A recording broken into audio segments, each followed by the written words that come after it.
వీలైతే లైక్, కుదిరితే కామెంట్ పెట్టండి. ఇలాంటి ఇంట్రెస్టింగ్ బ్రేకింగ్ బిగ్ న్యూస్ మాకు తెలిసిన వెంటనే మీకు తెలియజేస్తాం. స్మార్ట్ ఫోన్ మార్కెట్లో బ్రాండెడ్ ఫోన్గా ముద్రపడిన ఐఫోన్ కొనుక్కోవాలంటే మీరందరూ ఎక్కడికి వెళ్తారు? యాపిల్ స్టోర్కు లేదా ఆన్లైన్ను ఆశ్రయిస్తారు. కానీ ఓ వ్యక్తి మాత్రం మీ అందరికీ భిన్నంగా ఆలోచించాడు. ఐఫోన్ కొనుక్కోవాలంటే వాటి వద్దకే వెళ్ళాలా, సింపుల్గా మనమే తయారీ చేసుకుంటే పోలా అని రంగంలోకి దిగేశాడు.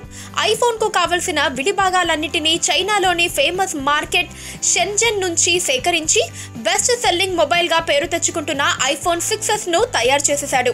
తాను ఐఫోన్ 6s ఎలా రూపొందించాడో తెలుపుతూ ప్రాథమిక ప్రక్రియ నుంచి తుది దశ వరకు ఐఫోన్ తయారీ వీడియోను యూట్యూబ్లోని స్ట్రేంజ్ పార్ట్స్ ఛానల్లో పెట్టాడు.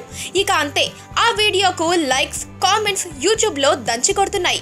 కేవలం ఆ ఒక్క వీడియోతోనే ఆ ఛానల్కు 20,000 మంది సబ్స్క్రైబర్లు యాడ్ అయ్యారు. అది కూడా కేవలం 22 గంటల్లోనేనట. ఆ వ్యక్తి రూపొందించిన వీడియోకు 2,500 కామెంట్లు రాగా 25,000 లైక్స్, లక్షల కొద్ది views వెల్లువెత్తాయి.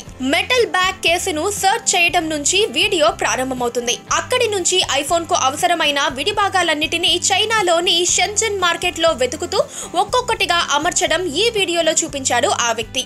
Gas panel, digitiser, LCD panel, back light, logic board, battery, camera module, home button, scrip views వంటి వాటిని ఆ వ్యక్తి మార్కెట్లో పొందటం, అమర్చటం, ఫెయిల్ అవ్వటం, మళ్ళీ అసెంబ్లింగ్ చేయటం వంటివన్నీ ఈ వీడియోలో చూపించాడు.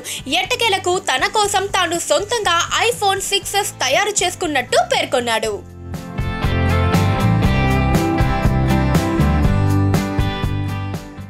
పక్కనే ఒక గంట సింబల్ కనిపిస్తుంది కదా, దాన్ని నొక్కారనుకోండి, మేం చేసే వీడియో అప్డేట్స్, నోటిఫికేషన్స్ అన్నిటితో మీ డివైస్లో వాలిపోతుంది.